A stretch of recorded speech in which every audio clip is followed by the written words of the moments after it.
Chapter 246. Akhir Menara, 2. Kain si Dalang. Latar novel saya menjadi semakin kabur semakin jauh, tapi Kain adalah karakter yang sangat ambigu. Kata kunci yang saya gunakan untuk menggambarkannya adalah dalang, berlendir tanpa emosi, dan kejam. Karena dia tidak dimaksudkan untuk menjadi karakter yang penting, saya tidak menulis apapun lebih dari apa yang diperlukan tentang dia. Meskipun Kim Suho dengan mudah menebangnya dalam kisah aslinya, kami harus mewaspadai dia sekarang, dengan rekan penulis telah mengubah banyak hal. Tanda hubung. Rapat selalu indah. Pertemuan seperti kita terutama begitu. Kebiasaan Kain berlanjut saat aku berpikir. Rasanya seperti saya dijilat oleh suaranya yang berlendir. Apa yang dikatakan pria gila itu? Aileen mengerutkan kening saat dia mengaktifkan keterampilannya. Wowong. Aura biru bangkit dari tanah dan meresap ke dalam tubuhnya. Dia menggunakan skill khusus yang disebut Magic Power Amplification. Oke. Tetapi pada saat itu, Aileen mengepalkan jantungnya dan berlutut dengan satu kaki. Ai. Saya baik-baik saja. Dia bangun sebelum ada yang bisa mengatakan apa-apa. Keringat dingin terbentuk di dahinya, tetapi secara lahiriah ia tidak menunjukkan tanda-tanda kelelahan dan memelototi Kain yang menari di atas kandil. Tarian seperti boneka, tersenyum diam-diam. Suara Kain yang lembut mendekati saya dengan ketakutan. Aileen mengarahkan jarinya ke arahnya. Kamu, turunlah. Kekuatan sihir meresap ke dalam tiga kata itu. Spirit Speech mendiktekan tindakan tidak akan bekerja dengan baik. Saya menghentikannya, tahu bahwa itu akan sia-sia. Seperti yang saya katakan sebelumnya, para bos Raja Iblis semuanya dilindungi oleh otoritasnya. Tentu saja, itu bisa dikalahkan dengan kekuatan sihir yang cukup, tetapi itu hanya akan membuang-buang kekuatan sihir pada saat ini. Baik. Lebih penting lagi, pidato Roh Aileen sangat kuat bahkan jika dia tidak memaksakan tindakan seseorang. Aileen melepaskan kekuatan sihirnya ke udara dan membentuk tombak. Tombak ini akan menusuk hatimu. Kata-katanya menembakkan tombak ke depan. Mustahil untuk menghindari tombak, karena Spirit Speech telah menentukan hasil absolut. Tombak pidato roh menusuk hati Kain. Tetapi apa yang seharusnya menjadi serangan mudah menyebabkan Aileen menderita kesakitan. Oke, menjadi ringan. Dia melanjutkan bahkan sambil mengerang. Tombak yang menusuk jantung Kain melepaskan cahaya dan meledak. Seiring dengan ledakan cahaya, lampu gantung jatuh bersama Kain. Tubuhnya berserakan menjadi debu tanpa menyentuh tanah. Apa? Dia hanya anak kecil. Pertempuran itu tampaknya berakhir dengan mudah. Tercengang, Aileen mengerutkan alisnya, tapi aku menggelengkan kepala. Itu belum berakhir. Tidak, dia mungkin. Seolah dia sedang menunggu saya untuk berbicara, musik organ mulai mengalir dari kegelapan di bawahnya. Itu adalah awal dari kelanjutan pertempuran. Dengan bunga-bunga, lagu sunyi. Suara Kain terdengar dengan suara organ yang menyeramkan. Tidak ada satu suara pun. Banyak suara bernyanyi bersama seolah-olah ada paduan suara. Manusia kotor, tetapi mereka memiliki satu hal yang indah. Kutu. Lalu tiba-tiba, semua suara terputus. Aileen tersentak dalam keheningan yang tiba-tiba. Selanjutnya, sorotan terang menerangi ruangan. Tawa, memotong-motong. Bunga dilahirkan dari kematian. Ratusan Kain muncul di hadapan kami. Tidak ada perbedaan antara tubuh aslinya dan klonnya. Ketika Kain menciptakan boneka menggunakan hatinya sebagai bahan, setiap boneka setara dengan dirinya yang sebenarnya. Mungkin ada darah. Boneka-boneka itu menembakkan kekuatan sihir berwarna darah. Gelombang kekuatan sihir melesat ke arah kami, menari seolah-olah berada di atas panggung. Berdiri di depannya, Aileen berteriak dengan percaya diri. Kamu tidak bisa menembus penghalangku. Aileen menciptakan penghalang di sekitar kami berdua, menghalangi kekuatan sihir yang ditembakkan oleh boneka. Namun, serangan boneka itu tidak ada habisnya. Ada banyak yang mulai menuduh kami dengan senjata. Meskipun tampaknya mustahil bagi mereka untuk menembus Aileen's Barrier, hanya bertahan dengan bertahan tidak akan membiarkan kita menang. Aku melirik Aileen. Oke. Dia mengalami kesulitan hanya menjaga bariernya. Meskipun kutukannya telah disembuhkan, bekas luka, yang ditinggalkannya pasti bereaksi terhadap energi iblis Raja Iblis. Jika saya benar, maka tidak mungkin bagi Aileen untuk maju lebih jauh. Tunggu sebentar. Saya mengeluarkan Desert Eagle. Kain adalah lawan yang buruk bagiku. Meskipun spesialisasi saya adalah berjuang melawan banyak orang, saya terbatas dalam stigma, yang saya butuhkan untuk membunuh Kain. Saya dapat dengan mudah membunuh 6 iblis dengan hukuman dan disiplin, tetapi boneka Kain semua dianggap sebagai iblis individu. Dengan ratusan dari mereka ada di sini, otoritas ini tidak banyak berguna. Ayo pergi. Saya mengubah pistol saya menjadi bentuk senapan serbu. Tidak perlu khawatir tentang apapun. Saya hanya perlu mengulur waktu sampai Chok Jung Yong tiba di sini. Saya memiliki sekitar 1000 peluru. Itu sudah lebih dari cukup. Saya mulai menembak di dalam Aileen's Barrier. Rentetan peluru semua terbang menuju titik-titik vital masing-masing boneka, sendi mereka. Saya mengosongkan sebuah majalah dalam waktu kurang dari detik, dan boneka tanpa anggota tubuh jatuh ke tanah. Boneka-bonekanya berusaha menghindari peluruku, tetapi sia-sia. Tidak ada satupun peluru saya yang terlewat. Saya hanya menembak sesuai insting saya, tetapi seperti yang diharapkan dari Master Sharpshooter tingkat 2, akurasinya adalah saleh. Pukulan keras. Lalu tiba-tiba, seekor boneka melompat ke atas Aileen's Barrier. Tubuh boneka mulai mengumpul. Itu menggunakan serangan terbaik untuk menghancurkan penghalang, penghancuran diri. Badai akan mendorongmu. Aileen bergumam cepat. Boneka yang meledakkan diri itu dikirim terbang, di mana ia kemudian meledak dengan ledakan besar. Meskipun sebagian besar kerusakan dimitigasi, Aileen's Barrier masih lemah. Lakukan pekerjaan yang lebih baik sehingga mereka tidak bisa melakukan itu. Baik. Saya mengaktifkan bullet time dan mulai fokus pada penembakan boneka terdekat. Saya sepenuhnya memanfaatkan Reinforced Bullet, hadiah bawahan baru yang saya dapatkan ketika Master Sharpshooter dipromosikan ke grade 2. Kekuatan yang diberikan kepada setiap peluru oleh hadiah ini sudah cukup untuk mendorong kembali boneka yang memiliki perlawanan kuat. Apa aliran yang indah. Tragedi menyerang lebih berat semakin perjuangan yang putus asa. Saya menyerang sementara Aileen membela diri. Namun seiring berjalannya waktu, Aileen semakin lelah. Petik 2. Ha. Napasnya semakin kasar, sementara barrier semakin kurus. Tapi ini sudah cukup. Aku berbisik pada Aileen. Kamu bisa istirahat sekarang. Jangan mengatakan hal-hal aneh. Saya baik-baik saja. Petik 2. Begitu dia mengatakan itu, lengan boneka terbang ke barriernya dan meledak. Ledakan. Bumi bergetar, tetapi Aileen's Barrier baik-baik saja. Namun, Aileen tersentak oleh kekalahan besar dari shock, menyebabkan dia berlutut kesakitan. Kamu tidak terlihat baik-baik saja. Petik 2. Aku masih bisa melanjutkan. Jalankan sementara saya masih bisa mempertahankan penghalang ini. Aku mendukungmu. Oh. Saya tersentuh, tetapi saya tidak punya rencana untuk melarikan diri. Pada saat itu, Kain bergumam dengan arogan. Apa yang aku inginkan adalah perjamuan maut. Tidaklah buruk bagi kurcaci dan manusia untuk mati bersama. Tampaknya Aileen bertekad untuk menjadi kurcaci. Bajingan itu. Aileen bereaksi dengan sensitif terhadap kata, kurcaci. Saya melepas mantel saya diam-diam. Lalu, saya letakkan di atas bahu Aileen yang gemetaran. Apa ini? Istirahat saja. Saya meletakkan tangan saya di kepala Aileen. Aku akan menyelesaikan sisanya. Kamu gila. Menurutmu kepala siapa yang kamu sentuh? Ya, petik 2. Saya merilis kekuatan sihir stigma, mengirimkannya ke dalam tubuh Aileen. Hei, apa yang kamu lakukan?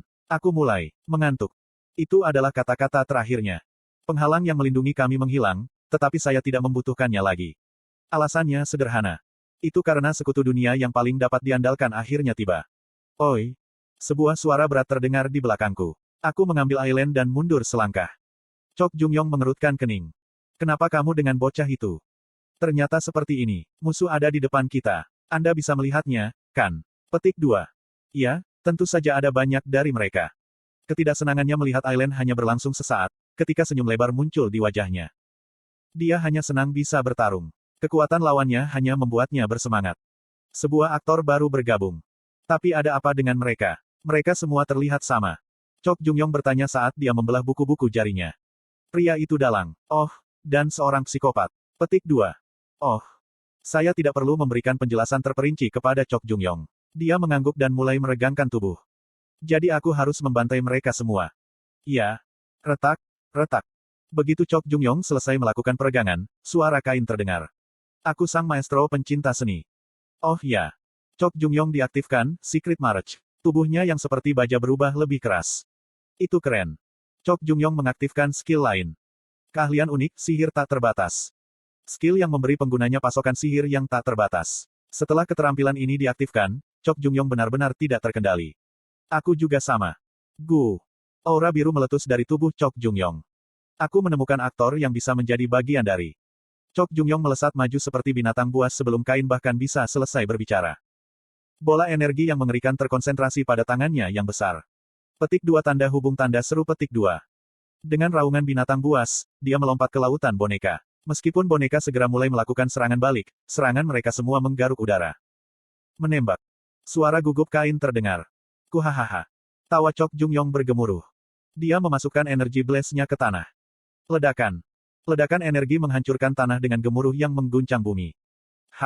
Ledakan energi melonjak seperti letusan gunung berapi dan menghancurkan boneka-bonekanya. Aku menatap pemandangan kehancuran dengan linglung. Awan debu naik, menghalangi bidang penglihatan normal seseorang. Saya mengejar Chok Jungyong dengan mata 1000 mil saya. Dia menghancurkan satu demi satu boneka dengan tangan kosong. Tidak ada celah dalam gerakannya, dan begitu tertangkap, tidak ada boneka yang bisa bertahan. Ya ampun. Kecakapan pertempurannya yang luar biasa mengejutkan saya. Chok Jungyong menjadi beberapa kali lebih kuat daripada di cerita aslinya. Petik 2 tanda hubung tanda seru petik 2. Chok Jungyong sekali lagi meraung di tengah meningkatnya kekuatan sihir. Saya melihat mata Chok Jungyong yang terbakar. Rasa dingin segera mengalir di punggungku. 8F, Crevon, Night Hall. Sementara itu, Jin Sahyuk berada di tengah pertemuan yang membosankan di Crevon.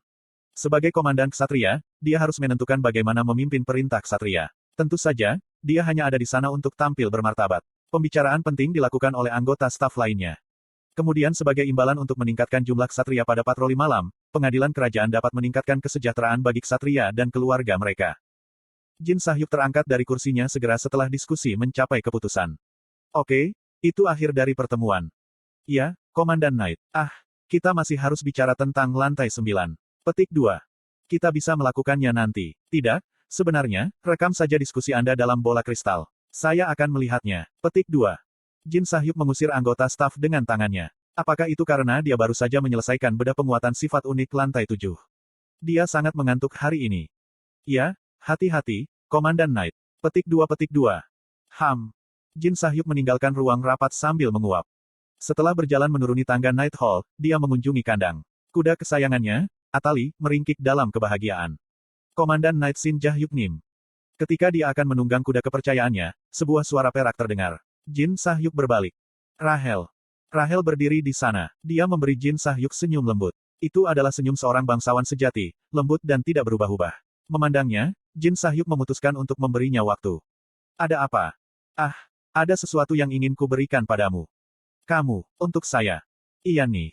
Jin Sahyuk memiringkan kepalanya, saat Rahel menyerahkan gelang dan jaket kulit. Apa ini? Dia tidak terlalu peduli dengan gelang itu, tetapi dia menyukai jaket kulit hitam. Jin Sahyuk melirik Rahel, lalu mengenakan jaket. Terima kasih, tapi mengapa? Rahel menjawab tanpa banyak berpikir, ini kenang-kenangan. Untuk merayakan kamu bergabung dengan klub Fenrir. Petik 2. Ada simbol serigala di belakang. Petik 2 titik petik 2. Jin Sahyuk menjadi terdiam.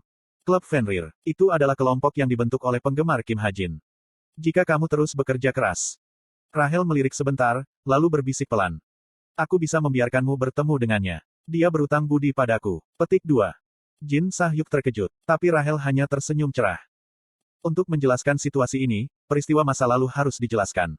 Kim Ha-jin adalah King Spring. Untuk menyelesaikan kecurigaannya, Jin Sahyuk diam-diam bertanya kepada Rahel tentang Kim Ha-jin. Awalnya, Rahel menjawabnya tanpa banyak berpikir. Kim Ha-jin terkenal sebagai Fenrir dan pembunuh Lotus, jadi itu tidak mengejutkan bagi seseorang yang ingin tahu tentang dia. Tapi begitu pertanyaan Jin Sahyuk meningkat, Rahel mulai menjadi curiga. Jin Sahyuk memberinya alasan berikut. Aku juga penggemar Fenrir. Itu alasan terbaik yang bisa dia ajukan pada saat itu. Faktanya, dia masih tidak bisa memikirkan alasan yang lebih baik. Kembali ke situasi saat ini, Jin Sahyuk menjawab dengan senyum canggung. Ya, terima kasih. Lakukan yang terbaik. Rahel balas tersenyum dan memberi Jin Sahyuk pose berkelahi. Jin Sahyuk menatapnya dengan heran dan kemudian mengangguk dengan enggan. Ya, aku akan. Besar, saya akan menepati janji saya juga. Petik 2 petik 1. Ya. Untuk suatu alasan, Rahel baru-baru ini mulai lebih sering tersenyum. Tentu saja, Jin Sahyuk tidak terganggu olehnya. Dia memiliki kesan yang baik tentang Rahel, yang tidak pernah menunjukkan ketidaksenangan pada perilakunya yang kasar dan bahkan menyerahkan kursi Komandan Knight kepadanya. Baik, maka saya akan kembali ke bumi sekarang. Petik 2. Ya, hati-hati. Rahel kembali ke bumi setelah selamat tinggal sebentar. Apa? Angin bertiup. Ditinggal sendirian, Jin Sahyuk menatap gelang di tangannya. Itu adalah gelang sederhana dengan simbol serigala hitam. Kipaskan pantatku. Dia akan membuangnya. Petik 2. Tapi masukkan itu dalam inventarisnya sebagai gantinya. Tidak banyak makna di baliknya. Jin Sahyuk sendiri tidak tahu mengapa. Dia hanya melakukan apa yang dia rasakan. 28F, Kastil Raja Iblis. Aileen perlahan membuka matanya. Apakah ini surga atau neraka? Itu adalah hal pertama yang ingin dia ketahui. Petik 2 tanda tanya petik 2. Tetapi tubuhnya bergerak dengan baik untuk seseorang yang sudah mati. Rasa sakit hebat yang mengganggunya menghilang juga. Apa yang sedang terjadi? Kamu bangun. Aileen membelalakan matanya karena suara tiba-tiba. Kim Ha-jin menatapnya dari samping. Kenapa dia ada di sini? Oh benar, aku bertarung dengan pria boneka itu bersamanya. Petik 2. Dia ingat ingatan yang hilang sesaat. Di mana kita? Aileen bertanya dengan hati-hati. Mereka tampaknya berada di ruang tertutup, seperti bagian dalam tenda. Rasanya nyaman dan aman. Apakah mereka kembali di Kolosseum? Ini tenda level 8. Kami menggunakannya terakhir kali, ingat. Petik 2. Ah.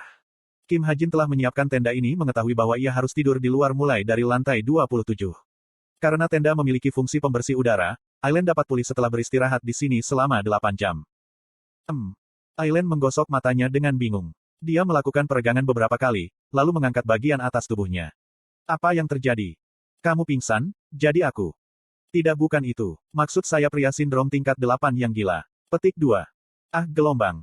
Kim Hajin menyeringai. Lihat keluar. Di luar. Aileen merangkak dan mendorong pintu kain tenda ke samping. Petik 2.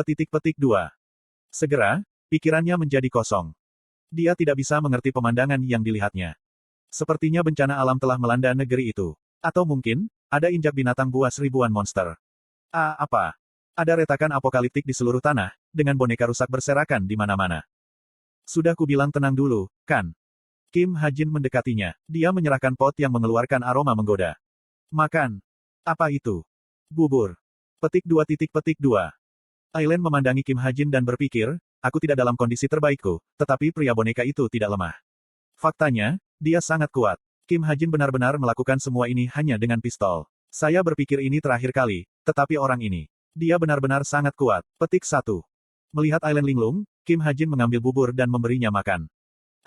Apa yang kamu lakukan? Saya tidak menginginkannya. Petik 2. Mulut Aileen mengatakan tidak, tetapi tubuhnya berkata sebaliknya. Saat dia mencicipi bubur, matanya melebar. Dia segera mulai mengeluarkan air liur. Ini bagus, kan? Ya, sedikit. Aileen mengangguk. Kim Hajin tersenyum cerah. Saya senang. Jantung Aileen berdetak kencang ketika dia melihat senyum ini. Dia menatap Kim Hajin dengan ekspresi sedikit bingung. Sini. Dia memberinya sesendok bubur lagi, dan Aileen dengan hati-hati membuka mulutnya. Bubur aromatik yang hangat memasuki mulutnya. Nom. Wajah Aileen sedikit memerah saat dia menggigit bubur. Itulah cara memasak Kim Hajin yang bagus. 28F, Jantung Kastil Raja Iblis. Pesta Kim Suho mencapai jantung kastil setelah bekerja melalui labirin dan membunuh monster. Sejujurnya, itu tidak terlalu sulit. Monster sesekali semuanya biasa, sehingga mereka dapat maju dengan cepat dan mudah. Sudah waktunya untuk sesuatu yang sulit terjadi. Pesta Kim Suho melangkah maju dengan pemikiran seperti itu. Petik 2. Ada seseorang di sana, Suho. Pada saat itu, Jin Seyeon menunjuk seorang wanita cantik yang berdiri di depan pintu besar. Itu penyihir. Kim Suho menjawab. Wanita di depan mereka adalah wanita yang sama yang telah menipu mereka untuk memasuki Kolosseum. Anda akhirnya datang. Suara penyihir terdengar. Kim Suho dan yang lainnya berhenti untuk mendengarkannya. Aku di sini untuk menguji apakah kamu memiliki kualifikasi untuk menantang raja. Menguji apakah mereka memenuhi syarat. Semua orang tahu apa artinya ini. Tanda hubung. Sekarang, ikuti aku, semuanya. Kiik. Pintu besar terbuka, dan penyihir masuk.